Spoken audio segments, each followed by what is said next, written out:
Assalamualaikum warahmatullahi wabarakatuh. Alhamdulillahi rabbil alamin. Wassalatu wassalamu ala asyrafil anbiya'i wal mursalin wa ala alihi wa sahbihi ajma'in. Subhanaka la ilma lana illa ma 'allamtana innaka antal alimul hakim. La haula wa la quwwata illa billahil aliyyil azim. Rabbi shrah li sadri wa yassir li amri wahlul 'uqdatam min lisani yafqahu qawli. Allahumma iftah 'alaina bi futuhil 'arifin bik. Allahumma ij'alna minal ladzina yastami'una al-qawla fayattabi'una ahsana. Allahumma 'allimna mimma jahilna wanfa'na bima 'allamtana wa zidna 'ilman nafi'a ya rabbal alamin. Qala Syekhul Musannif rahimahullah ta'ala wa nafa'na bihi wa bi'ulumihi fid darain. Amin.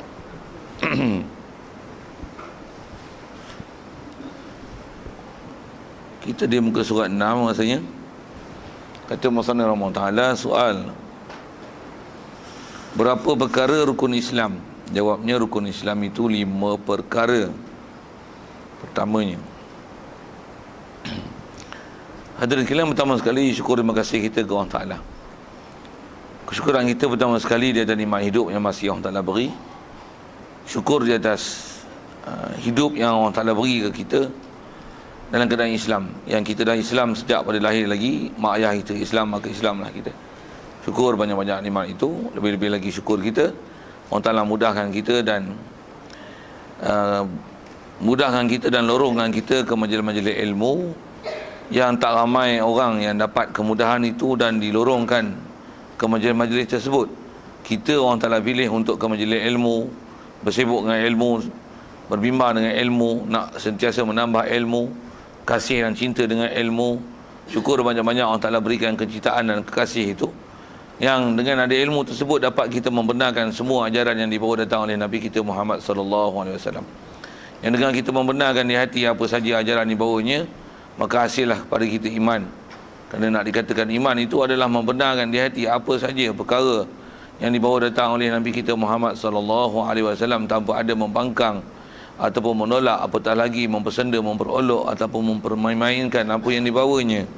Jadi syukur kita di atas nikmat hidup yang Allah Ta'ala beri dalam keadaan Islam, iman itu. Juga syukur kesihatan lapang masa yang diberi, juga hidayat taufik yang masih dikekalkan. Dengan itu diberikan keupayaan kepada kita untuk boleh hadir untuk bersama-sama menghadiri majlis ilmu, yang insya-Allah kita manfaatkan perjumpaan kita pagi ini meneruskan bacaan kitab kita daripada kitab Paku Iman ini, insya-Allah. Dan kita dalam masjid ni, marilah kita niat iktikaf sama-sama. Untuk niat iktikaf, lafaz niatnya saja aku iktikaf dalam masjid ni kerana Allah Ta'ala. Iktikaf adalah ibadah. Ibadah takkan hasil pahala melainkan dengan niat. Jadi dengan ada niat barulah hasil pahalanya, insya-Allah.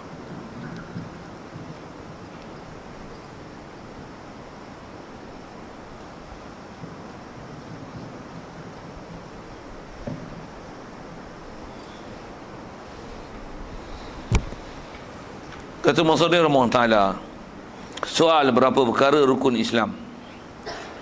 Hadirin sekalian, apa yang kita nak sambung ni, nak bicara pula tentang rukun Islam, yang hari itu kita dah lihat definisi dan takrifnya. Antara lain dia kata Islam ni adalah mesti mengaku lidah pada seseorang yang dia mengaku menerima segala hukum yang dibawa datang oleh Nabi kita Muhammad sallallahu alaihi wasallam, khususnya perkara-perkara yang diistilahkan Arabnya disebut maklum fid din bid darurah, yang kalau dengan istilah bahasa Inggeris sikit, dia lah something yang something that campur habis orang putih Melayu Arab, something that is simply known among the Muslims. Maksudnya Muslim, sebut je Muslim, mesti perkara ni being known among the Muslims. Bukan saja mesti ada specially Muslims, bahkan ordinary Muslim. Ordinary ni maksudnya bukan nanti orang mengaji pondok, orang ustaz, ada PhD, master. Bahkan kita kata orang Islam hidung penyek pun boleh faham. Bahasa kita mudah lah. Hidung penyek ni bahasa mudah kita, orang awam sebut hidung penyek itu nak menunjukkan lekeh lah. Itu saja. Jadi yang tu takrif yang lepas kita dah bicara. Jadi yang itulah benda keutamaan yang mestilah setiap orang Islam membenarkan apa yang dibawa datang oleh Nabi kita Muhammad sallallahu alaihi wasallam itu, lidah dia mesti mengaku, tidak ada apa-apa yang istilahnya ditolak, dibangkang, diingkar, yang mestilah semuanya itu diterimanya. Dia mengaku dengan lidah. Jadi pengakuan di lidah itu adalah dinamakan Islam. Dengan mengaku Islam itu, walaupun dia tak boleh taat, tak boleh patuh, tapi dia masih mengiktiraf hukum tersebut. Macam mana kita dah bicara lepas, orang tu masih dalam kategori Islam. Jadi yang kita nak bicara ni pada hari ni, insya-Allah, dengan soal tu kata dia berapa perkara rukun Islam. Jadi soal pun macam soalan budak-budak pasti je. Rukun Islam berapa? Kalau jawab tu cukup mudahlah, rukun Islam itu ialah 5. Cuma kalau dengan apa yang kita dah sedia faham 5 itu, cuba ambil faham ni sikit. Rukun Islam 5. Baik, tengok betul lah kita punya faham. Walaupun soalan macam soalan pasti, tapi fahaman tu silap macam tak pernah mengaji. Dengar saya tanya. Baik, bila rukun Islam adalah 5, rukun kalau kita faham takrif rukun ni, rukun adalah satu perkara yang untuk melaksanakan sesuatu tanpa dia tak sah. Betul? Rukun sembahyang, Fatihah tak ada, sah sembahyang? Tak sah. Dan tak lazim pula daripada ada dia mesti sah sesuatu. Pasal untuk untuk sah rukun sesuatu perkara, walaupun rukunnya ada, untuk sah satu perkara walaupun rukun ada, tapi bersama dengan rukun itu, antara perkara yang nak sahkan perkara tersebut mesti ada syarat. Jadi rukun syarat ni ialah perkara yang memang dengan tak apa telah dibahas dan diurai oleh ulama. Setiap perkara mesti ada rukun syarat dia. Sikit ke bahasa Inggeris tu mesti ada term condition dia. Macam itulah kalau bahasa Inggerisnya. Jadi untuk sahkan rukun mesti ada syarat. Dan cuma bila asal takrif rukun tu sendiri, kalau tak ada dia memang tak sah. Pasal apa? Dia ialah rukun. Dan dia pula untuk nama rukun mestilah juzuk daripada perkara tersebut. Kalau tanpa dia tak sah satu perkara, tapi dia bukan juzuk, atau dipanggil syarat. Kalau tak ada harap saya sebut sekali lalu, rukun ni apa? Dia lah ma yalzamu min adamihi adamul hukmi. Perkara yang terlazim daripada dia, tanpa dia tak sah, tak lazim hukum, maksudnya tak sabit perkara yang kita nak bicara itu. Wala yalzamu min wujudihi wujudul hukmi. Tak lazim pula daripada kewujudan dia melazimkan, menjadikan perkara yang nak dibicara, nak disebut itu. Wa huwa juz'un minhu. Padahal dia adalah juzuk daripada perkara yang kita duk bicara. Dia adalah juzuk di perkara tu. Jadi kalau bukan dia juzuknya, dia adalah dipanggil syarat. Itu definisi sekali lalu lah. Nak bahas tu pun agak panjang. Macam mana pun nak ambil faham tak ni. Bila atas kata rukun Islam 5 perkara, dan hitung tu pun kalau tak tengok apa senarai yang dia beri, kalau tak hafal rukun Islam ni, pergi masuk sekolah pasti balik lah. Bahasa gitu mudah lah. Budak-budak pasti hafal kan. Kelin pun boleh nyanyi rukun Islam 5 perkara kan.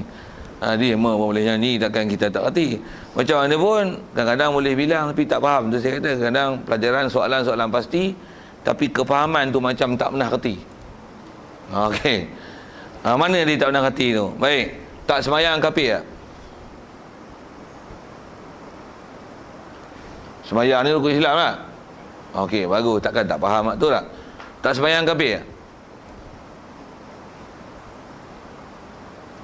Kalau tengok dengan takrif, macam mana? Dah rukun Islam, rukun ni. Tu tanya balik bab rukun tu, semayang. Tak ada Fatihah, sah semayang. Pasal apa tak sah? Rukun, pandai, bagus, jawapan betul. Semayang, rukun Islam tak? Rukun Islam. Untuk tak semayang kafir? Tidak pula lah, ni macam mana faham ni? Tadi kata rukun, tak ada ni tak sah kan? Jawapan betul. Nak minta uraian. Memang betul tu ayat tu. Tak semayang berdosa, bukan tak semayang tu kafir, bukan. Tak semayang berdosa. Macam mana boleh jadi berdosa? Ialah apa ubah takrif ni?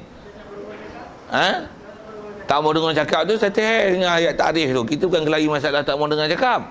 Kita duk bicara tentang kata dia adalah rukun. Kalau semayang tak baca Fatihah, berdosa ke tak sah semayang? Ada ke boleh kata berdosa pasal apa? Tak mau dengar cakap. Takkan cakap buat gitu. Itu bukan cara bahas ilmu je. Macam mana kelainya tu? Kelai kita ialah bila kata sembahyang ialah rukun Islam, dah kata rukun, tak sembahyang kafir ialah. Bukan kata berdosa. Tapi macam mana boleh berdosa? Okey. Yang tu yang nak ambil faham tu. Satu, nak ambil faham yang kita nak faham mengikut apa yang telah disyarahkan oleh ulama ahli sunnah wal jamaah. Kefahaman kita nak ambil ni, satu, kalau dengan kita belajar, kalau katalah bab rukun Islam tu, kalau kita belajar bab hadis, memang hadis ada sebut itu buniyal Islam ala khamsin, syahadati an la ilaha illallah wa anna Muhammad wa anni Rasulullah wa iqamis salah. Ada lafaznya begitu, saya tak cadang nak panjang kan tu. Tapi nak kata lafaz yang menyebut hadis-hadis yang menceritakan Islam dibina atas 5 perkara yang diistilahkan sebagai rukun Islam, cukup jelas pada kita tentang maklumat itu. Cuma kefahaman tu, macam mana boleh faham tinggal semayang tu dia tak kafir sedangkan hanya berdosa? Ambil mana? Syarah mana? Sikit sebelum tengok apa bicaranya, macam mana ada benda dah sedia faham. Faham tu betul lah, memang betul tinggal sembahyang taklah kafir, dia hanya jadi berdosa saja.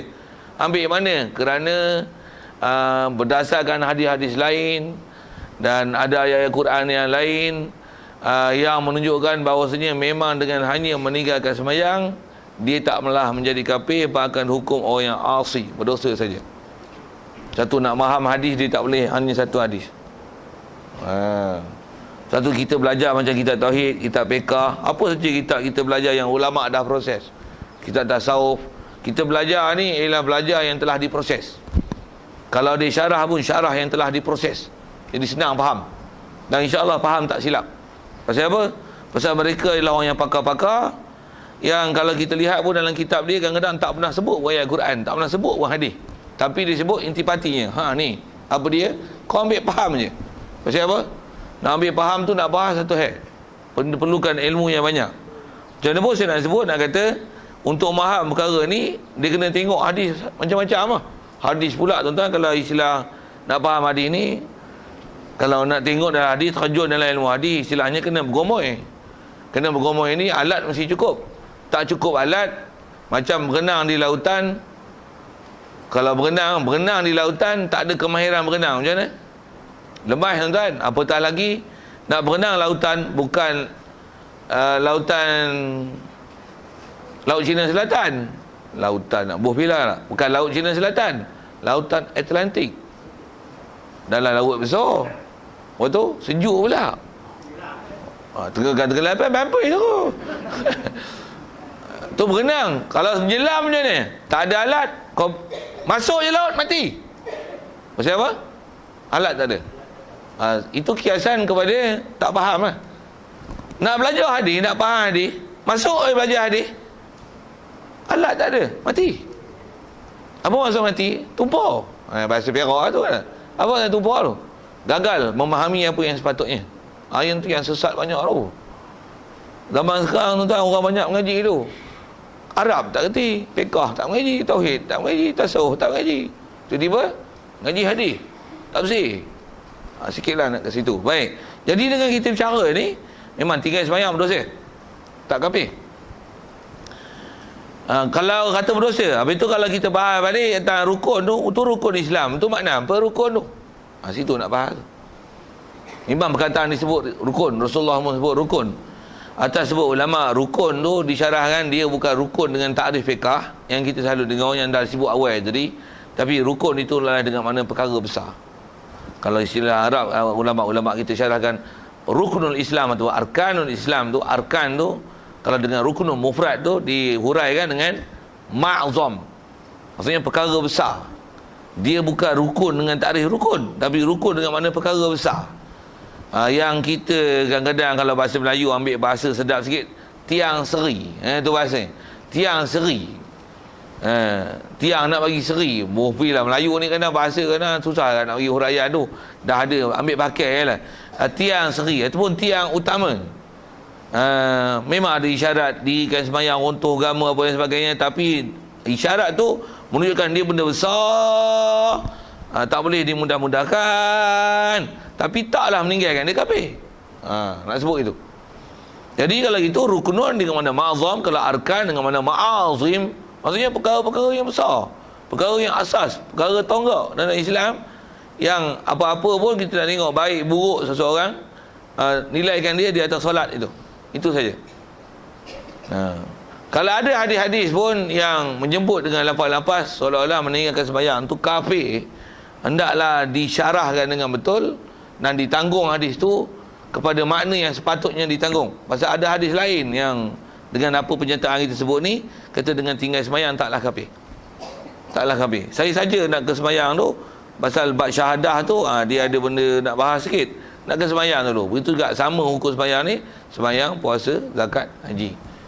Selalunya yang kita dengar bab haji je, pasal haji tu biasanya syarat tu dibubuh. Haji, tak buat haji, kafir tak? Betul jawapan tu. Pasal apa?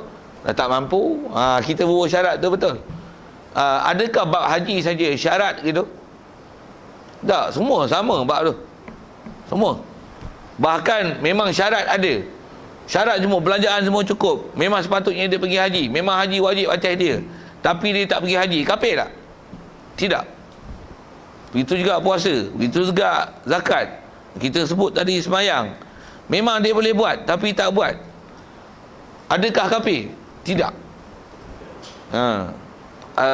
Dengan tarikh yang kita dah lepas bicara, dia tak kafir tu dengan syaratnya memang dia iktiraf, dia akui, dia mengaku kewajipan perkara tersebut, cuma dia tak melaksana. Di atas mengiktiraf hukum dan tak melaksana, hak itulah termasuk dalam takrif Islam yang lepas. Dia masih kategori Islam. Tapi Islam apa? Asi. Yang tu disebut lepas, yang ada kita belajar, yang dia kata sekalipun dia mengiktiraf segala hukum yang Rasulullah bawa dengan lidah dia, mengaku semua hukum, dia tak buat. Tak buat tu berdosa sekalipun nisbah perintah dia tak pernah buat, tak pernah sembahyang, tak pernah puasa, tak pernah zakat, tak pernah haji. Lepas tu berjudi, minum arak, berzina, bunuh orang, bunuh diri lah tu. Apa hukum? Islam. Masih status Islam, mandikan dia, kapankan dia, sembahyangkan dia, tadam kepada Islam, doa untuk dia, Allah maghfir lahu warhamhu. Sampai masuk doa tu, doa sembahyang mayat lah tu, maksudnya ada sembahyang mayat. Baik, jadi tak hukum kafir ke dia. Jadi asal saya nak sebut tadi ialah tu hadis-hadis kalau ada sebut kata sembahyang, tinggal sembahyang ni kafir, macam mana? Hadis tu naklah ditanggung dengan makna yang sepatutnya. Antara yang kita selalu dengar orang duk syarah ialah hadis yang man taraka salata muta'ammidan faqad kafara jiharan, atau kama qala, terjemah sekali lalu tu, siapa-siapa yang tinggalkan sembahyang dengan sengaja, man taraka salata muta'ammidan, apa akan jadi? Faham daripada man tu, syarat dia, jawabnya apa? Faqad kafara jiharan, sesungguhnya dia telah kafir terang-terang. Hadis tu macam mana? Hadis tu memanglah hadis. Saya sebut dah awal tadi, hadis jangan pakai satu hadis nak bagi hukum. Pasal hadis ni mesti di-relate kan. Pasal hadis kalau kita belajar, dia sama dengan Quran. Kena faham nasikh, mansukh, mutlak, muqayyad, mujmal, mufassal. Tambah hadis kena riwayat pula. Riwayat ni mutawatir ke, masyhur ke, ahad ke, gharib ke, ahad, mursal, ada sadap sambung, terputus.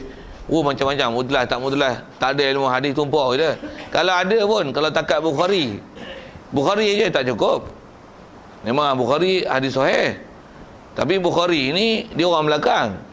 Waktu yang kita belajar macam tauhid, satu hal. Kalau kata fiqh satu hal. Itu juga kita belajar bab-bab qiraat. Semua tu ulama dah selesaikan awal lagi. Kalau kita kata Imam Syafi'i, ingat Imam Bukhari, Imam Syafi'i awal lagi banding dengan Imam Bukhari. Jadi tak mustahil hadis-hadis yang disebut oleh Bukhari ada disebut oleh Imam Syafi'i, yang Imam Syafi'i terima dengan hadis sahih, yang Imam Bukhari terima hadis itu dhaif. Bab ilmu hadis macam ni kita tumpah dengar pun tak pun nak faham. Pasal kita kena memang akan duduk bidang tu. Macam mana saya nak sebut hadis tu, memang kalau kata hadis kuat sekali pun, itu yang hukum fiqh yang dah ada, tauhid yang dah ada, macam mana? Tanggunglah hadis tu. Kenapa pula hadis tu yang kena tanggung? Bukan ke hadis yang memberi hukum pada fiqh, ke fiqh menghuraikan hadis? Kena faham elok. Fiqh yang dah ada tu adalah dah ambil huraian daripada hadis. Ingat sekali dia sebut, fiqh yang ada adalah huraian yang telah diambil pada hadis dan Quran. Tauhid yang kita belajar dengan akidah Ahli Sunnah wal Jamaah ialah tauhid yang telah diambil daripada Quran dan hadis. Satu, bila ada Quran dan hadis yang kita jumpa belakang ni, tengok Quran, tengok hadis. Quran dan hadis tu hendaklah dihurai, mesti relatekan dia dengan tauhid yang ada. Kenapa macam tu pula? Pasal tauhid yang dah ada dengan akidah Ahli Sunnah wal Jamaah tu adalah tauhid yang telah dimurnikan. Maksudnya dah semak Quran hadis. Quran hadis tu Yang tu yang kena tengok relate tak relate dengan tauhid yang ada, dengan fiqh yang ada. Baik fiqh Syafi'i, Hanafi, Maliki, Hanbali, baik tasawufnya. Kalau kita baca tauhid ni Abu Hasan Asy'ari, mesti relate dengan Abu Hasan Asy'ari, dengan Maturidi, dengan apa ayat Quran yang ada, apa hadis yang ada. Satu hadis tu sekali lalu, sekalipun katalah Bukhari, sekalipun Muslim, sekalipun hadis tu istilahnya mutawatir, fiqh kata kalau ikut hukum fiqh tu, kalau berakidah pun sama sabit hukum ni, apa dia? Tinggal sembahyang tak kafir. Dia hanya berdosa. Tu hadis tu kata kafir. Tangguh hadis tu. Kafir itu bukan kafir intikad, tapi kafir itu kafir nikmat. Kufur nikmat lah. Pasal kufur nikmat tu bahasa Melayu. Memang istilah Arab pun banyak guna bahasa itu. Jadi faqad kafara jiharan, faqad kafara kufra ni'matin. Tanggung kan dia. Kafir itu kafir nikmat. Pasal bahasa Arab boleh tanggung kafara tu. Bila walaupun lepas sebut kafara, kaedah Arab ni kalau kita belajar entah atas ulama syarah ni, kenapa boleh tanggung jadi kafir tu kafir intikad ke, kafir nikmat ke? Kerana hadis tu kafara tu dia tak berbuah taukid. Kaedah kita belajar Arab, setiap lafaz yang tak ada taukid dia boleh takdir mudhaf. Boleh takdir mudhaf, dan pula tu dia tak menunjukkan pasti perkara tu. Yang boleh diandaikan tu yang kalau istilah ni dipanggil takdir mudhaf, boleh ditakwilkan ala takwil juz'i daripada lafaz kulli. Tuan-tuan saya sebut itu kan nak reti. Tu saya kata saya memang ngaji kat tu tuan-tuan. Memang ngaji. Tu yang kata orang tak reti dengar apa benda kau faham. Itulah antara perbahasan yang kena bahas. Macam sekali lalu saya sebut gini, nak sebut kulli juz'i tu apa? Ada hadis yang kita dengar apa? Kullu bid'atin dalalah. Wa kullu dalalatin finnar. Kalau Wahabi apa tu sebut sangatlah hadis-hadis tu tak? Setiap benda yang bid'ah sesat. Kullu dalalatin bid'ah. Setiap kullu bid'atin dalalah, terbalik sebut tu. Astagfirullah. Kullu bid'atin dalalah. Setiap bid'ah adalah dalalah. Wa kullu dalalatin finnar. Faham kullu tu apa? Kulu ni apa? Bukan kulu ki ke hulu, bukan itu kan. Kita kadang-kadang lenggong bunyi gitu. Kulu mana? Ki kulu, bukan kulu gitu. Sambil-sambil tu lawak lurah tak gelap tak apa, bukan nak lawak sangat tu. Dia biasa ngajar cakap itu. Sorry. Kullu bid'ah. Setiap bid'ah ni kalau ambil tarikh lurah, bid'ah ni apa? Bid'ah ni satu benda reka yang tak ada contoh Rasulullah buat. Tak ada syarak pakai makna gitulah. Aci benda tak pernah Rasulullah buat, bid'ah belaka Faham ada kulu macam mana? Tak kira bab agama ke, bab hidup dunia ke, bab akhirat ke. Lapasnya apa? Kulu ni apa? All. Tu cakap putih gitulah, all the bid'ah. Apa all? All lah, tak kira lah benda. Yang nama bid'ah yang tak pernah Rasulullah buat. Sesat belaka dan sesat masuk neraka. Maksudnya tu ke? Telah disyarah ulama satu-satu. Yang bid'ah ni walaupun hadis lafaz macam tu, dah disyarah berdasarkan hadis lain, ayat Quran lain. Tak semua bid'ah sesat. Ada bid'ah wajib, ada bid'ah sunat, ada yang makruh, ada yang harus, ada yang haram. Hukum 5 tu ada. Kalau atas makna kullu tu, tuan-tuan pakai seluar, Rasulullah tak pakai seluar special ni. Bid'ah masuk neraka. Pakai seluar masuk neraka. Pakai tali pinggang masuk neraka. Dia pakai mikrofon masuk neraka. Kamera masuk neraka. Pakai spek masuk neraka. Zaman Rasulullah ada spek. Zaman Nabi Quran dia bagi tak? Bubuk bagi Quran berdosa masuk neraka. Putu dia. Mesin jahit masuk neraka. Pasal apa? Kulu. Tapi tak ada orang bodoh cakap itu. Wahabi cakap itu. Dia buat pandai lah tu. Dia ketulah kan. Yang ni tak masuk. Yang ni benda dunia tak apa. Benda akhirat tak boleh. Wirid lepas semayang masuk neraka. Bangang lah tu.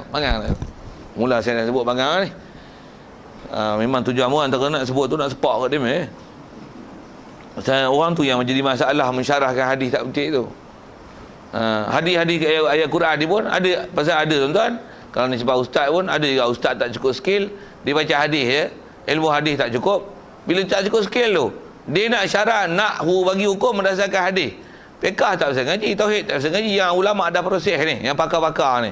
Dia nak pakai hadis, dia nak bagi hukum. Susah tu. Saya kata susah pasal apa? Dia kena tengok semua. Dia tengok satu. Kalau tengok ayat hadis-hadis macam mana? Kafir tak dengan sembahyang?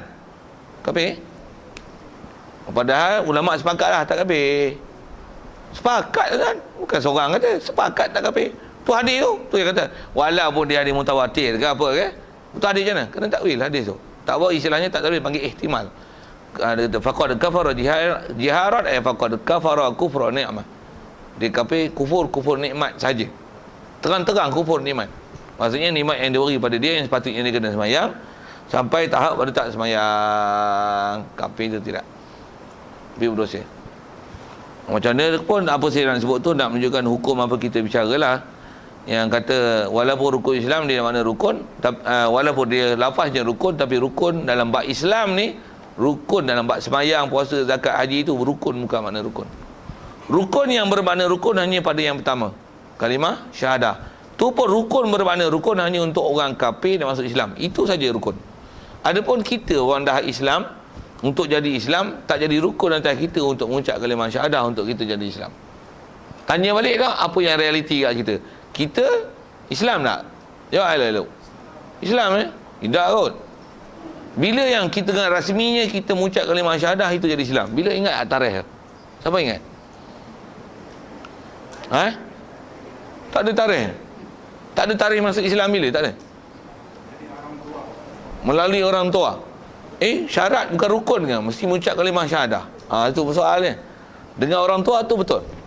Betul lah tu. Mak bapak kita Islam, memang saya nak ajar pun saya memang selalu sebut macam tu lah ni. Mak bapak kita Islam, kita Islam. Tak perlu mengucap kalimah syahadah lagi. Kena rukun, tak perlu mengucap kalimah syahadah lagi. Tak perlu dah. Kenapa pula tak perlu pula? Tu rukun. Kelayi tu. Pasal ada hadis lain, ada ayat Quran lain yang kata apa? Setiap anak-anak daripada mak bapak dia Islam, anak dia Islam. Kalau mak bapak dia Islam, kalau mak dia saja, bapak dia saja Islam, mak anak Islam. Itu mak dia, bapak dia, tok dia Islam. Tok dia Islam. Baik tok lelaki, tok perempuan ataupun both of them. Dia grandfathers and grandmothers dia masuk Islam. Ada cucu dia yang belum balik Islam, jadi Islam. Itu kena tengok hukum fikah tu. Tak bisa mengaji pedih, tak faham tu. Kalau ikut hukum Islam je tu. Mak bapak masuk Islam, anak Islam ikut. Anak ikut agama mak ayah dia. Dan Islam ni pasal dia ya'lu wala yu'la alaih, salah seorang Islam. Bapa Islam, anak Islam. Mak Islam, tetap anak Islam. Ada salah seorang je mana-mana Islam, anak Islam, ikut mak. Itu hukum fiqh yang ada. Nak kelahi tu kelahi fiqh lah. Disebah istimbat tu panjang lah nak bahas tu. Tapi nak sebut hukum kalimah syahadah, dia hanya jadi rukun pada orang kafir nak masuk Islam. Itu saja. Adapun orang Islam nak jadi Islam, tak jadi rukun tadi untuk mengucap kalimah syahadah. Tidak. Satu saya tanya ni, bila tarikh kita masuk Islam? Tak ada tarikh. Bahkan kalau nak guna tarikh tu, lahirnya kita, itulah tarikh Islamnya kita. Pasal kita Islam melalui mak ayah kita. Jadi kita dah dapat Islam melalui mak ayah kita. Jadi tak perlu dah mengucap kalimah syahadah untuk jadi Islam. Cuma yang kita dah belajar lepas, ada istilah wajib usuli. Dah kita Islam, apa yang mesti wajib kat kita pula? Kekalkan status keislaman kita. Itu yang kena belajar, faham, bagi reti elok. Lepas tu sampai istilahnya kita ada ilmu yang sepatutnya kalau nisbah orang kafir dia akan masuk Islam. Kita orang Islam dengan kejituan ilmu tersebut, kita stay Islam sampai mati. Itulah kita punya stand kita atas Islam, atas iman dengan pengetahuan yang sangat mantap terhadap agama. Nak syarah tu agak banyak, asal kita bicara tentang kata masuk Islam tu, tentang kalimah syahadah. Dia adalah jadi rukun Islam, dan dia adalah menjadi makna rukun hanya nisbah orang kafir masuk Islam. Orang kafir nak masuk Islam, rukun dia mesti masuk Islam. Mesti ucap kalimah syahadah. Tanpa kalimah syahadah, orang kafir takkan jadi Islam. Okey. Apa saya syarah tu adalah nak syarahkan rukun Islam itu. Okey, soalan tu ada? Boleh? Ada soal tentang kata rukun Islam, dia bukan makna rukun, dia dengan makna benda besar. Yang rukun Islam dengan makna Islam hanyalah kalimah syahadah. Tu pun nisbah orang kafir nak masuk Islam. Itu saja yang rukun dengan mana rukun. Adapun orang Islam yang dah mak bapak dia Islam atau salah seorang daripada mereka Islam, rukun Islam ni tak ada satu pun dengan mana rukun, bahkan dia dengan mana benda besar. Ya. Ada soal? Benda besar tu, benda besar lah. Tadi pun saya syarah sekali lalu lah tu. Apa dia? Benda besar ni maksudnya benda asas, benda pokok, benda yang jadi tonggak. Maksudnya Islam ni apa-apa bicara, mula-mula apa dulu? Katalah sekarang adalah ada orang baru masuk Islam. Kalau katalah anak kita, bila dia besar, mula-mula sekali ni sebab amalan praktikal zahir apa nak ajar? Bayanglah. Dia orang dia cerdik, pandai basuh kencing, biar apa-apa kita boleh ajar tu. Antara perkara utama dalam benda yang besar sekali kita nak didik dan asuh dia, benda besarnya apa? Semayang. Ikut tertib tu kalau ikut tu. So kalau dengan syahadah tu, kalau sebelum semayang apa dulu? Faham syahadah tu apa? Kenal Tuhan dulu. Yang tu yang awaluddin ma'rifatullah. Untuk semayang umur 7 tahun kena disuruh kan, fiqahnya gitu. 7 tahun. Jadi faham 7 tahun suruh semayang. Apa nak suruh apa sebelum tu?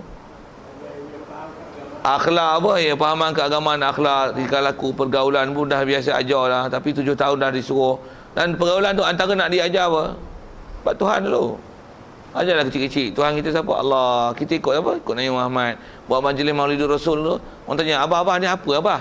Ini kita buat majlis untuk seronok dengan kelahiran Nabi Muhammad. Nabi kita Nabi Muhammad. Abah pakai macam ni, Umi pakai tudung, pakai purdah macam ni. Yang ni pasal apa? Yang ni lah ajaran Nabi kita Muhammad sallallahu alaihi wasallam. Jadi kita seronok dengan dia, pasal dengan dia kita tahu agama. Oh, ajar dia, bagi dia faham. Tuhan kita Allah. Yang patung-patung ni, yang ni bukan Tuhan. Dia buat, dia sembah. Tak betul tu, betul tak? Bagi dia faham masuk agama macam budak-budak punya style lah, ajar budak-budak kan. Ajar formal sangat macam orang tua lagi, bukan dia faham. Tuhan kita ialah Tuhan yang satu. Bukan dia faham bunyi style budak sikit. Macam mana pun saya nak sebut, dan kata apa benda besar tu mak. Jadi bila sebut benda besar, besar apa tu? Besar keutamaan nak diajar, nak disuruh, dan besar dari sisi sudut kata benda tu kalau ni sebab pelaksanaan, dan kita nak lihat masyarakat ni baik tak baik, tengok solat, puasa, zakat, haji. Kalau kita nak tengok masyarakat, tengok nanti tu tertib dia kalau ikut itu. Bak Tuhan, orang kenal nak bak Tuhan. Kalau bak Tuhan tak kenal, cam dia elok, dia mesti cedera buat semayang. Semayang tak ramai. Nah, semayang pun nak tengok semayang mana? Jangan tengok semayang maghrib, tengok semayang subuh. Syarah Syiah tu, ulama syarah Syiah, ambil lah parti dia tu, parti yang syarah daripada hadis. Dan semayang tengok puasa, zakat, haji. Tapi dia tengok dalam masyarakat manusia gedi-gedi buat mana? Haji, umrah. Haji tak apa, umrah tu. Duit banyak dia buat apa? Umrah. Buat duit banyak, umrah. Semayang sibuk tak? Pergi umrah tu tak semayang. Pergi umrah tu tak semayang. Pergi umrah tu tak ada mahram. Oh, dia cedera banyak lah. Memang bila pergi umrah tak semayang, naik apa terbang tu? Semayang. Semayang tak kursi pun tak, semayang tak lantai pun tak. Semayang jamak pun tak ada apa. Tak semayang. Ini bukan saya cerita, saya tak pernah pergi kan. Orang-orang yang faham ni pergi naik cerita. Betul? Ha? Melancong tu dia orang tak reti. Tak reti. Tak reti apa? Tak reti macam-macam hal lah. Tapi cuma dia kata dia sibuk apa? Dia sibuk umrah tu. Saya nak cerita apa? Jadi faham masyarakat apa? Teruk lah. Pasal itulah nanti nak sebut, saya nak kata benda besar tu apa? Memang dia benda besar kalau buat haji apa? Tapi keutamaan besar sekali. Bak akidah, bak ma'rifatullah, bak ilmu, sibuk dah ngaji tauhid. Tak ada. Maksudnya telah mengedepikan keutamaan apa yang sepatutnya belajar yang nisbah tertib besar. Kafir tak kafir? Kalau kata sampai tak tahu langsung, sampai ada yang lepas, engkar, nafi, tolak, menidakkan ajaran Rasulullah, tu yang kita dah jumpa definisi dulu. Tarikh dah jumpa dulu. Lepas tu baca ni, relate kan, syarahkan dia mengikut apa definisi yang ada. Pasal definisi ni mesti istilah dia kalau kita belajar ilmu mantik, dia manik dan jami'. Dia mesti sempurna, cantik. Benda tu dah ada siap dalam huraian. Satu takrif tu nanti mai apa-apa argumentasi balik pada takrif. Untuk nama Islam apa? Cukup dengan dia mengucap kalimah syahadah, mengiktiraf. Kalau yang kafir, kalau nisbah orang Islam, mak bapak dia Islam, dia dah Islam. Dia walaupun dia tak pernah buat Islam, tapi dia tak pernah ingkar bangkang apa yang ajaran Rasulullah. Walaupun minum arak, bunuh diri apa dan sebagainya, mati dalam keadaan bunuh diri tu, dia bunuh orang, minum arak, mencuri, merompak, apa semacam benda-benda dosa ni memang dia buat, tapi tak pernah ada mulut dia istilahnya ingkar dan bangkang. Dia memang mengaku dia buat dosa, dan mati pun dia bunuh orang, dia bunuh diri pula. Islam cuma berdosa. Tarikh yang kita lepas tu, yang ni syarah tu, syarahkan tarikh tu. Mana-mana yang ada kemusykilan selesai kan. Satu, kena cari orang pakar nak baca macam ni. Orang tak pakar macam ni, mula dia pelekeh lah kitab, apa kitab ni tak betul ni kata. Tinggal sembahyang ni kafir, macam mana boleh kata tak kafir? Hadis tu nak buat macam mana? Dia sikit lagi kata ulama-ulama ni ada ngaji hadis tak cukup katanya. Dah dia jadi bodoh. Nampak bodoh dia. Okey, macam mana pun saya syarah tadi, kalau ikut nak kata, jadi asalnya nak jawab soalan besar tu lah kan. Besar tu mana apa? Faham lagu tak? Okey, ya. Rasa jelas lah tu. Faham lah tu. Okey lah. Tak muskil lah tu. Satu kalau katalah ada anak nak buat menantu lah. Nak cari menantu ni ciri apa, tengok dulu. Solat. Yang tu mudah tengok. Nak tengok mengaji payah je. Kadang nak tengok pendidikan dia mana ya. Kadang tak mengaji pun nak tengok tahu mana. Jaga tak solat dia. Nak berkawan pun macam mana? Nak tengok apa dulu. Solat jaga tak? Solat tak jaga, cari kawan lain lah. Iya. Saya ngaji dulu pun guru pesan gitu. Kalau tengok ulama-ulama kita pun pesan dia, kata dia nak berkawan, tengok siapa? Tengok solat. Satu kalau kata tu tengok dia, tengok solat dia. Lepas tu nak kawan dengan dia, tengok apa? Tengok kawan dia. Kawan dia solat tak? Kawan dia tak solat, walaupun dia solat, tak apa baik dia ni. Pasal dia solat, dia cari kawan tak solat. Kalau dengan sebab dia solat, dia berkawan dengan orang tak solat, orang tak solat tu ikut solat macam dia. Okey, best. Tu power tu. Tapi kalau dia solat, orang lain tak solat, nanti dia tak solat, macam mana kawan dia tak solat?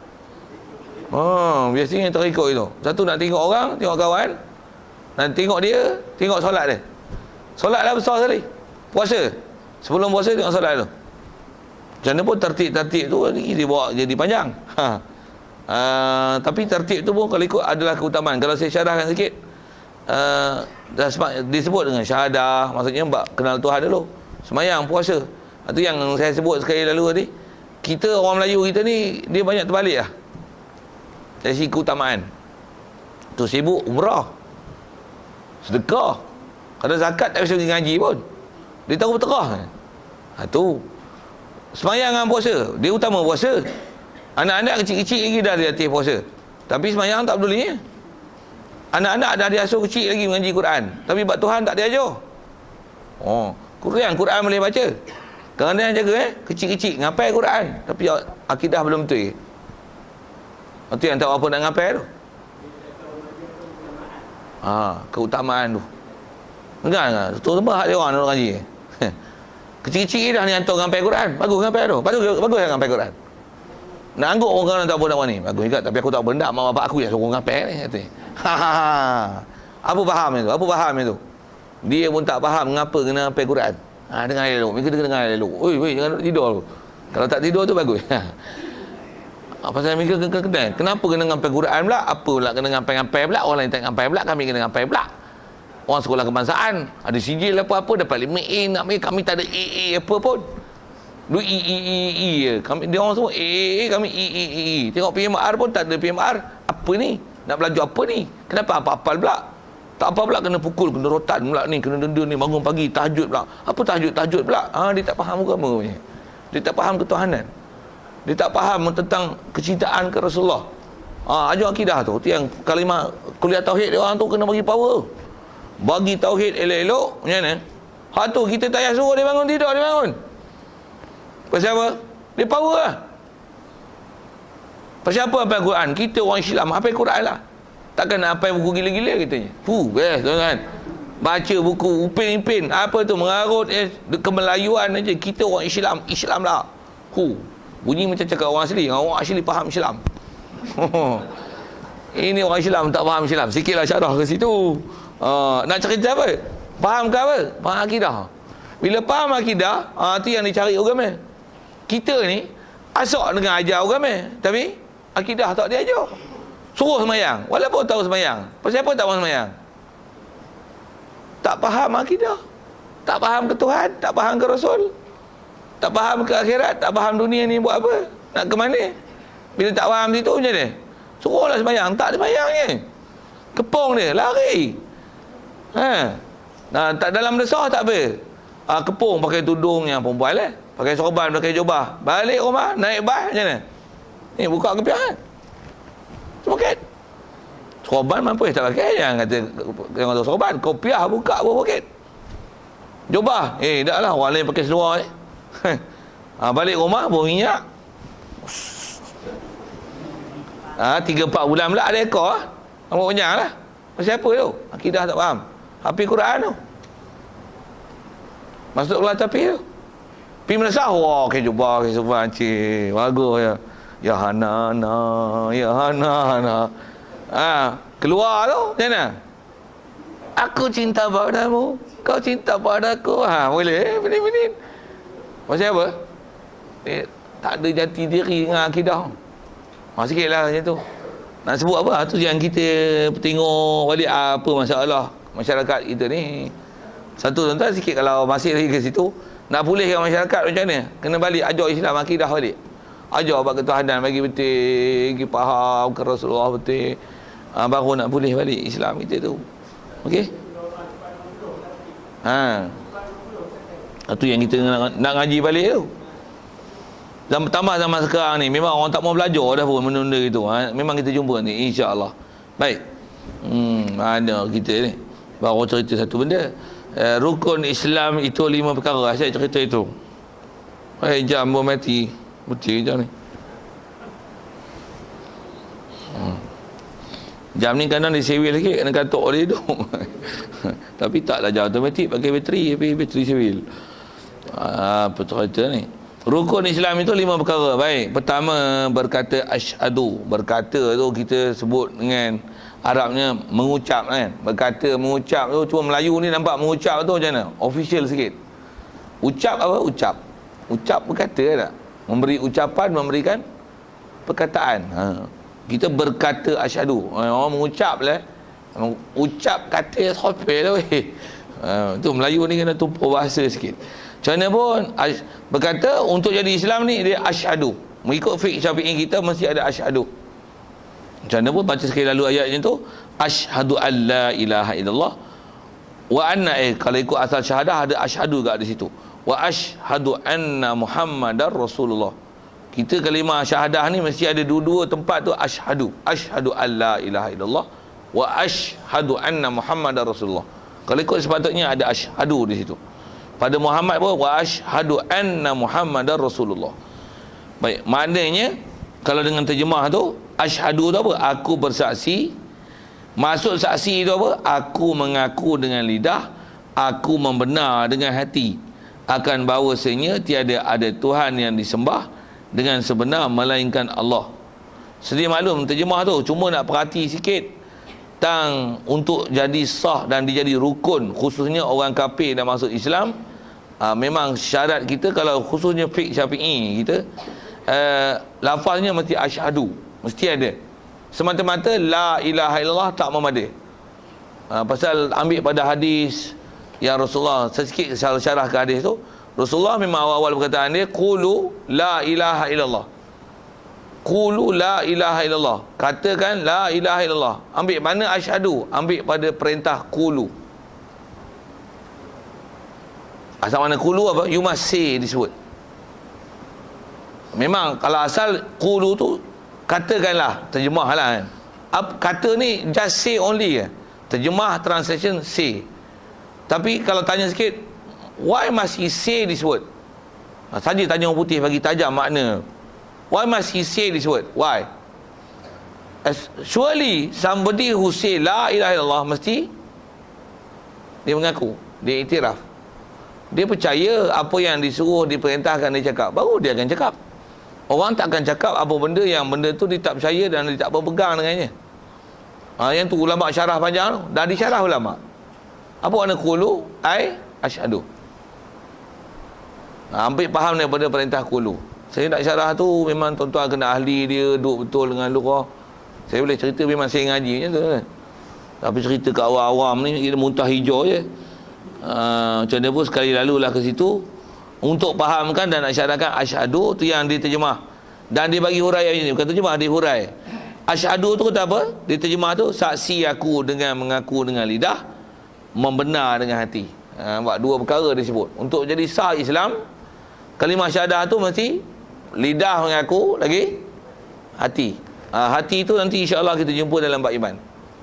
Maksudnya percaya, menerima di hati memang benar. Tuhan sebenar ialah Allah, Nabi Muhammad ialah Rasulullah. Barulah sah Islamnya. Jadi kalau semata-mata di lidah tak ada di hati, macam mana? Itu yang istilahnya Islam sisi manusia, tapi di sisi orang Taala kafir lah. Pasal apa? Hati dia tak terima. Satu kita Islam baka dan keturunan ni memang dah dapat Islam dengan mak bapak. Memang tak ada muncak tak? Okey. Bila kita tak isi hati dengan ilmu, pengetahuan, dengan apa kita jumpa tadi, dengan dalil untuk mengukuhkan apa yang telah diajar oleh Rasulullah pada kita, untuk dengan itu kita barulah terima betul-betul apa yang diajarnya, yakin bahawasanya memang Tuhan sebenar ialah Allah dengan ilmu pengetahuan, yakin